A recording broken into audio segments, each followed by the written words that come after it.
Assalamualaikum warahmatullahi wabarakatuh. Selamat siang saya ucapkan kepada Dr. Andrian Fajar Kusumandewi, MSc SPKJ, dan kepada teman-teman sesama residen peer group saya. Kali ini saya akan membahas mengenai motivational interviewing pada gangguan penggunaan zat.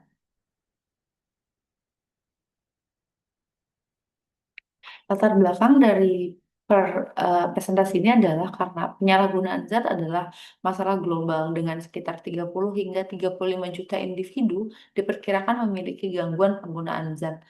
3 juta kematian setiap tahunnya disebabkan oleh penggunaan alkohol yang berbahaya dan ini mewakili 5,3% dari seluruh kematian di dunia.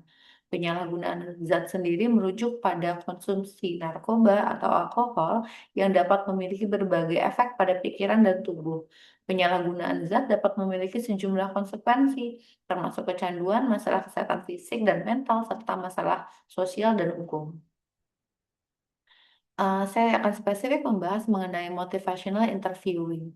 Motivational interviewing ini adalah pendekatan yang client-centered directive counseling, bertujuan untuk mengeksplorasi dan menyelesaikan ambivalensi pada pasien. Fokusnya adalah pada meningkatkan motivasi intrinsik pasien untuk berubah.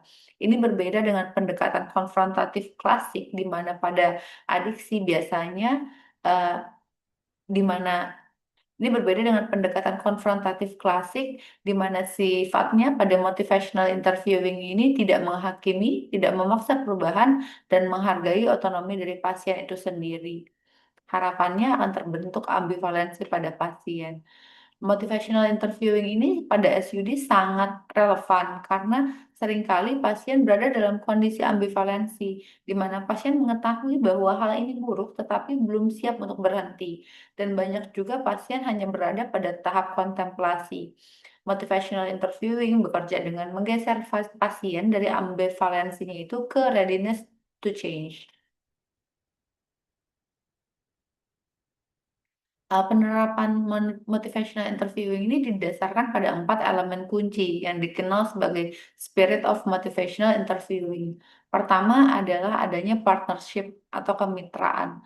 Di sini terapis membangun kerjasama aktif dengan pasien dan terapi dilakukan bersama dengan pasien, bukan diterapkan kepada pasien. Lalu berikutnya adalah acceptance atau penerimaan. Ini meliputi yang penghargaan yang absolut terhadap pasien, empati yang akurat, dan dukungan terhadap otonomi dan afirmasi. Lalu berikutnya adalah compassion atau kasih sayang. Di sini secara aktif terapis memprioritaskan kesejahteraan dan kebutuhan pasien di atas agenda pribadi atau institusional klinisi. Lalu berikutnya adalah evokasi. Ini berorientasi pada kekuatan klien yang bertujuan untuk membangkitkan motivasi internal yang sudah ada untuk berubah. Prinsip inti dari motivational interviewing adalah pertama kita express empathy. Kita melakukan reflective listening kepada pasien. Lalu berikutnya kita develop discrepancy. Ini adalah membantu pasien melihat gap antara nilai hidup dan perilakunya mengenai penggunaan zat. Lalu kita roll with resistance. Di sini kita tidak melawan resistensi pasien, tetapi selalu memberikan mendengar yang reflektif kepada pasien. Lalu kita support self efficacy. Di sini kita meningkatkan keyakinan pasien bahwa pasien mampu untuk berubah.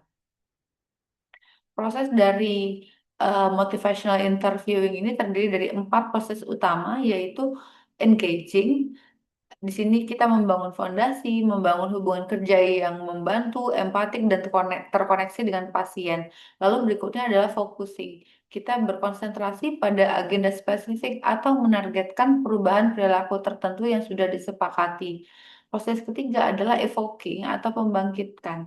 Ini adalah tugas utama pada saat dilakukan motivational interviewing. Kita menemukan dan memancing motivasi personal pasien untuk berubah.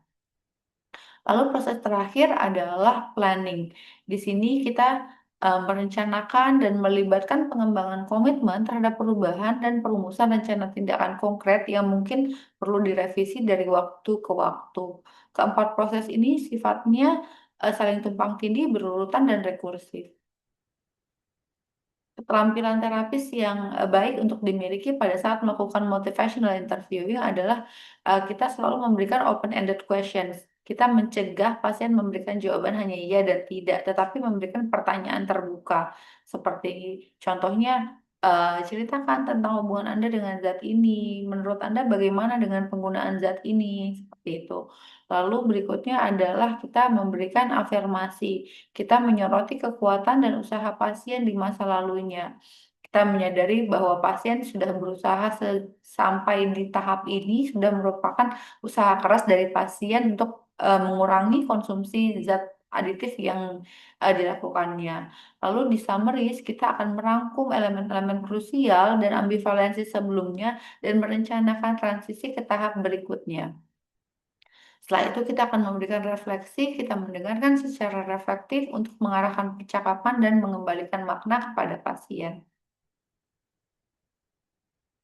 Hipotesis teknisnya adalah dengan keterampilan kita sebagai klinisi akhirnya dapat membentuk change talk sehingga akhirnya pasien menyuarakan argumen untuk perubahan dan harapannya perilaku berubah dan SUD-nya berkurang.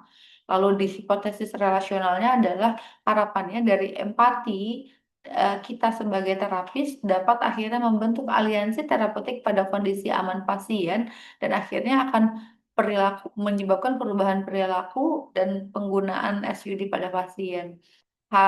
Dua hal ini menunjukkan bahwa kedua elemen ini adalah penggerak esensial dalam keberhasilan motivational interviewing. Yang harus kita perhatikan adalah pertama, motivational interviewing adalah kerangka komunikasi lini pertama yang tervalidasi untuk mengurangi ambivalensi awal pada saat pengobatan SUD.